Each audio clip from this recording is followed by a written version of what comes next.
ప్రియ క్రైస్తవ సహోదరి సహోదరులారా, ఈరోజు మన ధ్యానాంశం ధన్యుడు. బైబిల్లో అనేక పర్యాయములు ధన్యుడు అనే మాటను మనం చాలాసార్లు వినియున్నాము, ధ్యానించుకొని ఉన్నాము. ధన్యుడు అంటే ఏమిటి? ధన్యుడు అనే పదం బైబిల్లో చాలా గొప్ప ఆత్మీయ అర్థం కలిగి ఉంది. ఇది కేవలం ధనం, ఆరోగ్యం, సౌఖ్యం కలిగి ఉన్నవాడు కాదు.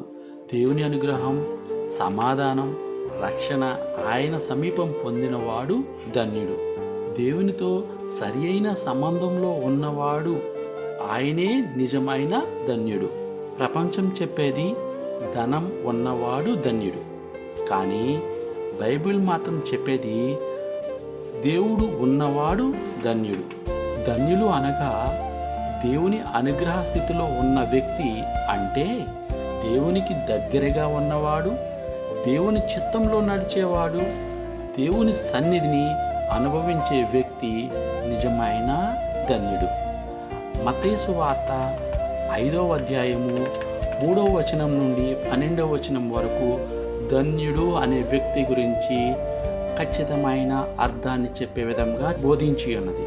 ఇక్కడ ధన్యుడు అనగా దీనాత్ములు, శోకాత్ములు, వినమ్రులు, నీతి నిమిత్తము ఆకలి దప్పిగలవారు, దయామయులు, నిర్మల హృదయము గలవారు, శాంతి స్థాపకులు, ధర్మాత్మము హింసితులు, నా నిమిత్తము ప్రజలు మేము అవమానించినప్పుడు, హింసించినప్పుడు, నిందారోపణ గావించినప్పుడు మీరు ధన్యులు అని క్రీస్తు బోధించాడు. ధన్యులు అనగా మనం బైబిల్లో ఒక 3 వ్యక్తుల గురించి తెలుసుకుందాం. మొదటిగా పాత నిబంధన నుంచి యోబు అనే ప్రవక్త గురించి తెలుసుకుందాం. యోబు అనే వ్యక్తి చాలా ధనవంతుడు, నీతిమంతుడు, దేవునికి భయపడు వ్యక్తి. కానీ ఒకసారి ఏం జరిగింది అంటే అతని ఆస్తి మొత్తం పోయింది, పిల్లలు చనిపోయారు, శరీరానికి తీవ్రమైన అసహ్యకరమైన వ్యాధి వచ్చింది, భార్య కూడా నిరుత్సాహపరిచింది, స్నేహితులందరూ నిందించారు. ఇక్కడ ప్రపంచం దృష్టిలో యోబు ఒక శాపగ్రస్తుడు. కానీ యోబు ఏమన్నాడంటే, యోబు గ్రంథం 1వ అధ్యాయం 21వ వచనం, యెహోవా ఇచ్చును, యెహోవా తీసుకుని పోయెను, యెహోవా నామము స్తుతింపబడునుగాక. అతను దేవుణ్ణి వదల్లేదు. రెండో వ్యక్తి గురించి తెలుసుకుందాం. మరియమాత రెండో వ్యక్తిగా మనం తెలుసుకుందాం.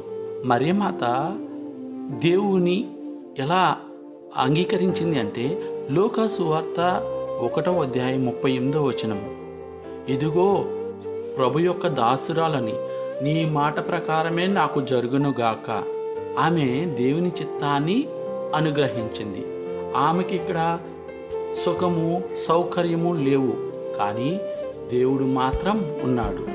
దేవుని చిత్తాన్ని, అనుగ్రహాన్ని ఒప్పుకుంది కాబట్టి ఇక్కడ మరియమాత ఒక ధన్యురాలు.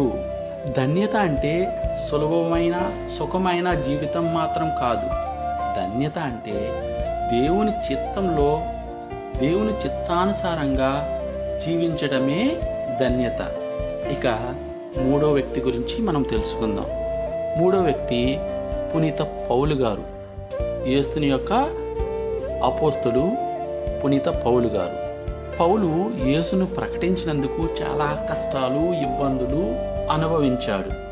జైల్లో పెట్టబడ్డాడు, ప్రజల చేత కొట్టబడ్డాడు, రాళ్లతో కొట్టారు అతన్ని.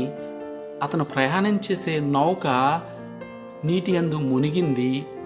ఆకలి, బాధలు, చాలామంది ప్రజలు తిరస్కరించడం, ఇలాంటి పరిస్థితుల్లో ఇక్కడ పౌలు గారు మనుషుల దృష్టిలో దురదృష్టమైన జీవితం గడిపే వ్యక్తి. పిలిపిలకు రాసిన లేఖ 4వ అధ్యాయం 4వ వచనంలో పౌలు గారు ఏమన్నారంటే, ప్రభులో ఎల్లప్పుడూ సంతోషించండి. మరొకసారి పౌలు గారు ఇలా అన్నారు, పిలిపిలకు రాసిన లేఖ 4వ అధ్యాయం 13వ వచనం, నాకు బలమిచ్చిన వాని యందు నేను సమస్తము చేయగలను.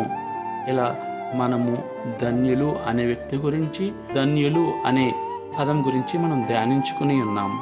విశ్వాసులారా, చివరి ప్రార్థనలో మనందరము ప్రార్థిద్దాం. ప్రియమైన పరలోక తండ్రి, నిజమైన ధన్యత అంటే పరిస్థితులు కాదు, నీ సన్నిధి అని నేర్పించినందుకు మీకు కృతజ్ఞతలు, స్తోత్రములు, వందనములు.